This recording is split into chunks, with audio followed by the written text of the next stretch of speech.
Sound Cartel. Are your people excited about AI or quietly anxious about what it means for their jobs? And how psychologically safe is your workplace culture when it comes to dealing with that uncertainty? On this week's episode, we explore how leaders can help teams navigate rapid change without losing trust or momentum. First up, HR expert Suhini Wijayasinghe shares new research on why many workers feel unprepared for an AI-driven future. Then, leadership consultant Sue Barrett explains why psychological safety and clear communication matter so much during times of uncertainty. From Sound Cartel, I'm Grace Jennings-Edquist, and this is Business Essentials.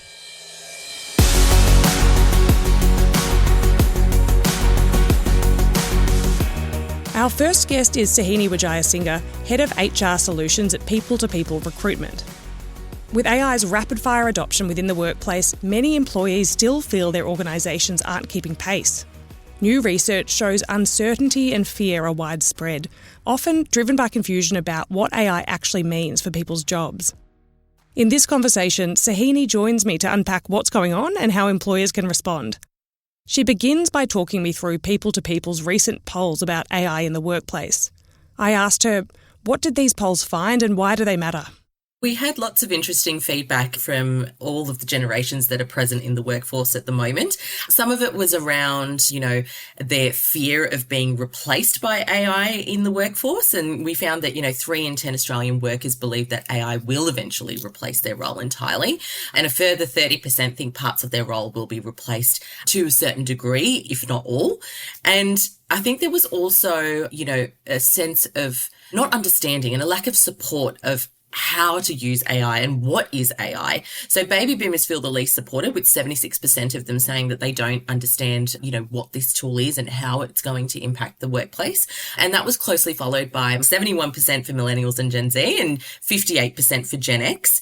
And I think that is reflective of, each of those generations' perception towards technology in general. But I did find it interesting that Gen X actually felt less supported than millennials and Gen Z. And I think millennials and Gen Z have a different approach to that just because they want to know everything about their technology. I think they have a deeper understanding that they need to be aware of the technology rather than being indifferent to it. So it's interesting to see those stats come through. I'd love to ask about these recent people-to-people polls. They found that 7 in 10 workers feel their employer isn't preparing them for an AI-driven future. What are some of the key findings around generational differences in concerns about AI in the workplace? I think there's varying levels of hesitation depending on the generation that you're in. And it's more about, I think the reasons behind it are pretty consistent. It's just more about how many people within that specific generation is succumbing to that particular assumption. And a lot of it revolves around that uncertainty around, is this piece of technology going to replace me? What does it actually mean? Is it going to replace a decision maker? Where does the control lie? And I think those are all really natural questions for people to ask and be concerned about. And I think it's reflected in each generation with their historical adaptivity to technology in general. So we know that millennials are, they're children of two worlds, essentially. Gen Z are very much about everything being tech and automated. And boomers obviously have a large hesitation towards it, as well as Gen X, in terms of kind of relinquishing that control of where do I fit into this chain of events in terms of a new piece of technology. And so I think that underpins a lot of the hesitation around AI in general, but also crucially not understanding exactly what AI is. That's a really good point, actually. And I might let that bring me to my next question, which is about, I suppose, upskilling employees so they do understand this a lot more. So with AI moving so fast, many workers do fear being left behind. To avoid this, what kind of meaningful upskilling do employees need? And how can employers help bridge that gap? Yeah, that's a great question. And I think before we even dive into that, actually part of it is, that first step is building AI literacy. And part of that is, like I mentioned, understanding exactly what AI is. And the name is quite deceptive. I think people think artificial intelligence, you immediately think of movies and Steven Spielberg and everything else. And you kind of go, oh my God, is this thing, sentient and thinking for itself? But really what you should be doing is sort of flipping that acronym around, and it's sort of, it's not artificial intelligence, it's iterative automation is the better way of thinking about it. So you have a tool here where it can automate so much of what you're doing in your business to free you up for time to do other more important and exciting things. It's not there to replace you, it's there to help you. And I think part of that process is building people's AI literacy, which is starting small. Don't overwhelm people with, oh my God, these are all these new fantastic tools and bot agents and that can get really complex really quickly. Just talk to them about what is AI? How is it being used at the moment, just out in the world, and then specifically to the workplace? Because it's very easy to be fearful of something that you are not comprehensive about in terms of what it does. That is the first step for employers. Build some AI literacy in terms of people's understanding. And then from that, people are naturally going to start thinking about, okay, how can I participate within this automated world in a day-to-day perspective? And you'd be amazed at how many people actually come to you with ideas of going, hey, can we not automate this? Or can we get rid of this little thing? Or this is really bothering me and takes so much time. What can we do to get around it and use AI for it? That's the critical step. That sounds great and sounds really timely, given that this research also found that I believe it was only 17% of employers are currently offering AI-related training or support. Yes. So thank you for those really practical steps. Look, my last question is kind of looking to the future. So looking ahead to 2026 and beyond, I wonder what skills or mindsets do you believe will be most essential for employees navigating an AI-enhanced workplace? I think the reality is, and I don't want to sugarcoat this in any way, we are on the precipice of something really amazing. And I don't think any of us can soundly go, this is what the landscape is going to look like in a year's time. We are sitting around circa 2003/2004 of when social media came out, and nobody in their wildest dreams could have even begin to explain what social media meant 5 years, 10 years down the line. And now in hindsight, look at where we're at, right? So I don't think it's helpful to kind of go, it could be here, it could be there. We don't know. That's the answer. So if you go with that mindset of going, look, we don't know, there has to be an element of caution and responsibility in terms of, okay, what are we doing with AI and how does that, affect our data, affect our people? So long as you're going into it with that mindset, but also with curiosity, because I think we don't know what we don't know at this point. And so no question is a dumb question, whether that be about the safety parameters of using AI or how creative we can be with AI. So I think businesses as a whole and employees need to look at this tool and go, okay, what can I do with it? Could this be possible? And it can be as simple as, I need two systems to talk together and I just want to see if it's possible. Going in with that curious mindset with a healthy dose of caution of going, we need to protect our privacy, we need to protect our people. And this isn't about replacing the human element. This is about how can I free up time so my employees can do the things that they want to do, rather than I've got to, do 10,000 administrative tasks at the end of the month. How can we get rid of those sorts of things and help build something and a community and a culture of a workforce that's being strategic and doing exciting work rather than the menial tasks that we'd like to get rid of? It's a broad mindset, I'm not going to lie. There's lots of things to encompass there, but I think all facets of it are important considering it's a whole new world. That was Suhini Wijayasinghe, Head of HR Solutions at People to People Recruitment.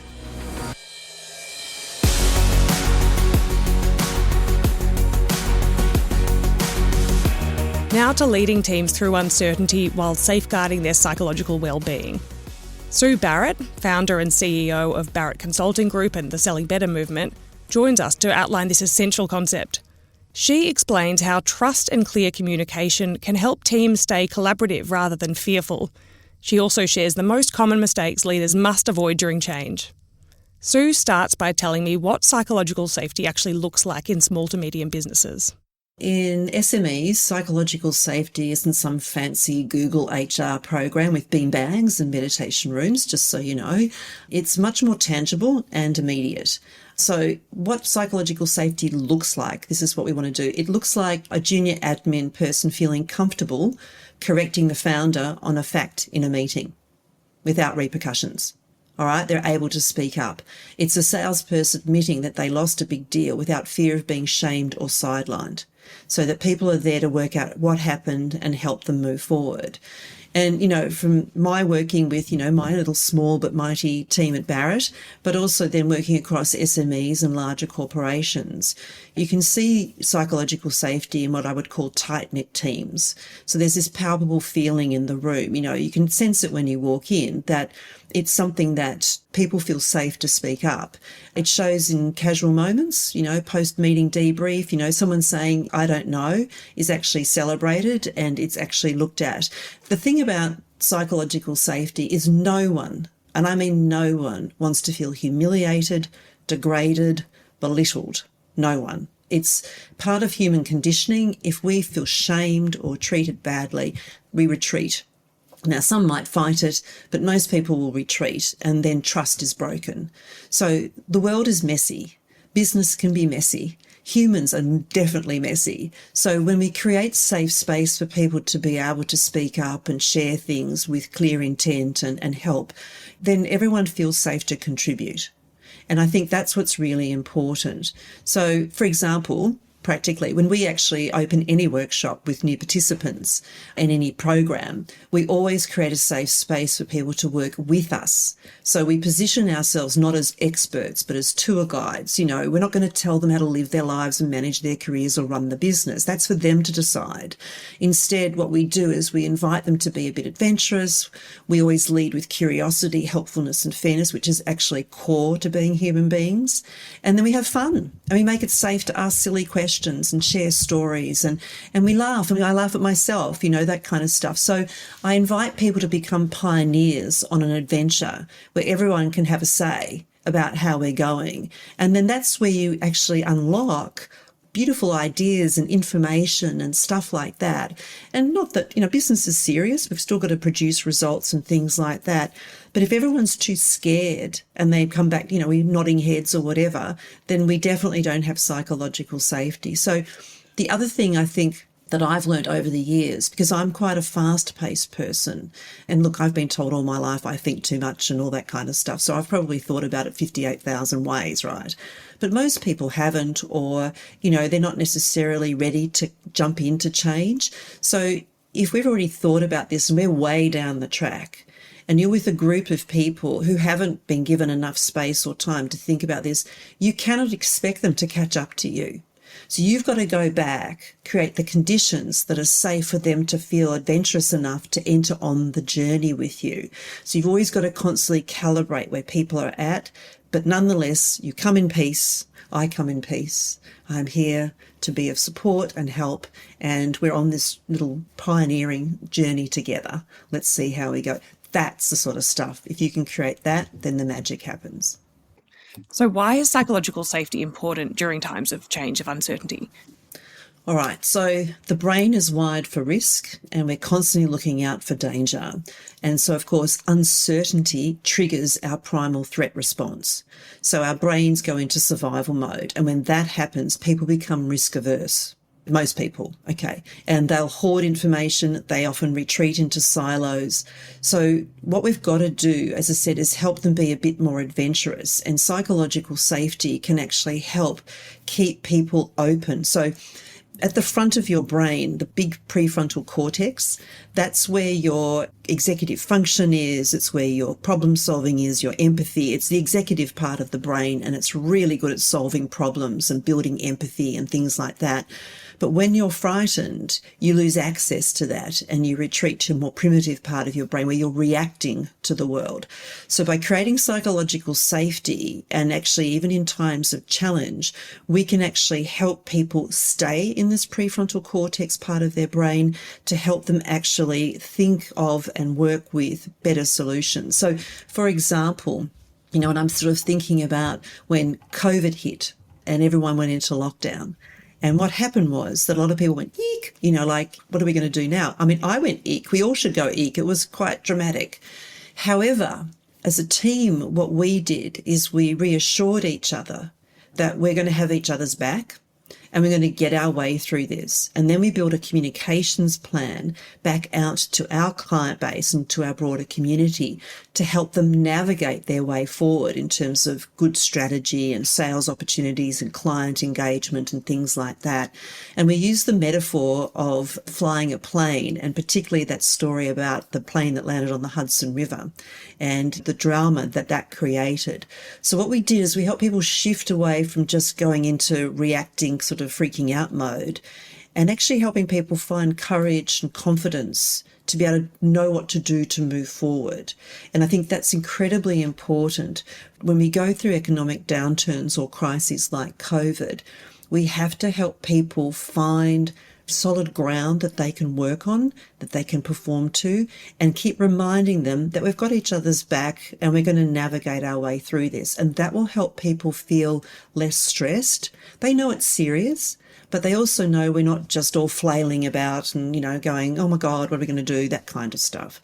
So it's really important that with psychological safety, during times of uncertainty, we can unlock our collective intelligence and our agility, and we can actually help teams shift from being paralysed to being problem solving and move from competing to collaborating. That is the key.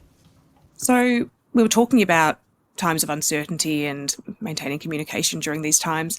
How can leaders balance the need to sort of be transparent with their team with the reality that often some information simply can't be shared?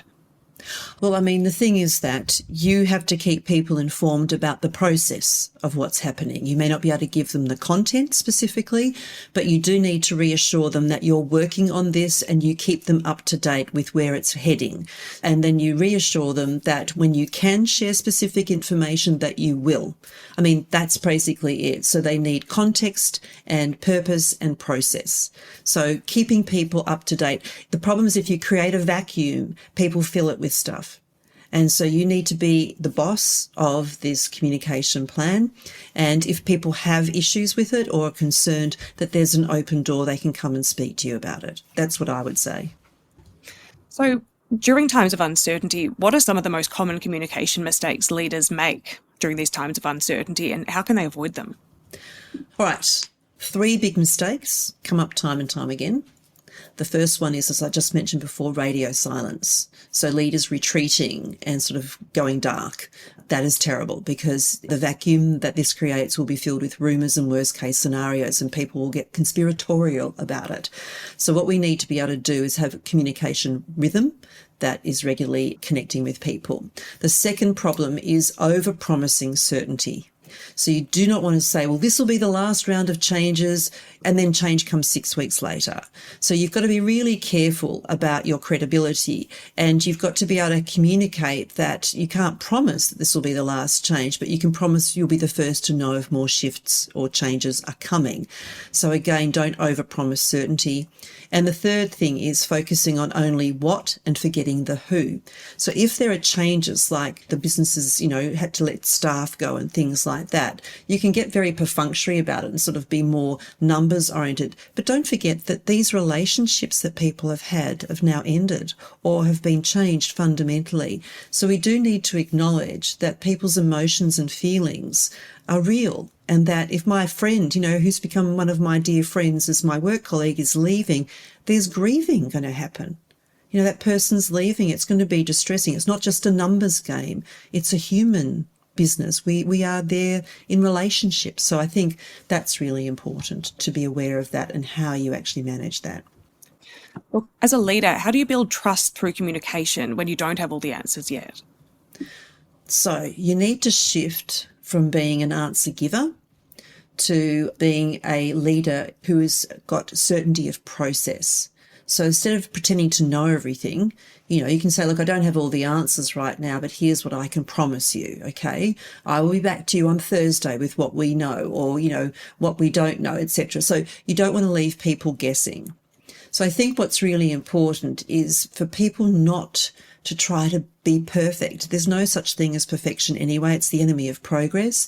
And just be real and realistic. Be authentic and, make sure you have these little micro commitments that you can work to that people then go, okay, that makes me feel safe. I see where that's going. Yes, it's disappointing, but I understand the logic, that kind of thing. Because we're dealing with cognitive complexity here. There's all sorts of thoughts and feelings and emotions swirling around for people. And you've got to be able to acknowledge that if times are tough, that we are a resilient team and we have a strong foundation and we're going to get through this, and we're going to work together. So I spend, when I've done community groups and volunteer work and things like this through really tough campaigns or stuff like that, and also when I'm working with leaders, I constantly say we're a team. And I remind them of the movie Gladiator. And I know this might be a bit sort of mad, but if you remember Gladiator, when they're all out in the middle of the Colosseum and they were waiting for whatever horrors were going to emerge from the tunnels to attack them, they all stood in a circle with their back to each other because that's the way they could have each other's back. And they were there together to fight together, to help each other. I constantly remind people that we've got each other's back. We're here to make it work. And we're going to help each other navigate our forward. Safety is our number one priority. We protect each other, we help each other, but we're actually going to get through this. And I just find people's inner curiosity and courage comes through when you create conditions like that. So that's how I like to lead. That's how I encourage others to lead. And I think that helps us get through really tough situations and build greater teams. That was Sue Barrett, founder and CEO of Barrett Consulting Group and the Selling Better movement.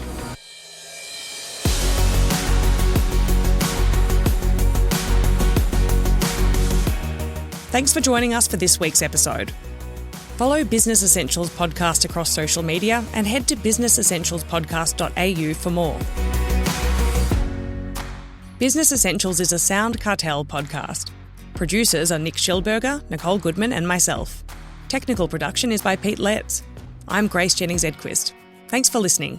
We'll bring you more Business Essentials next week. Sound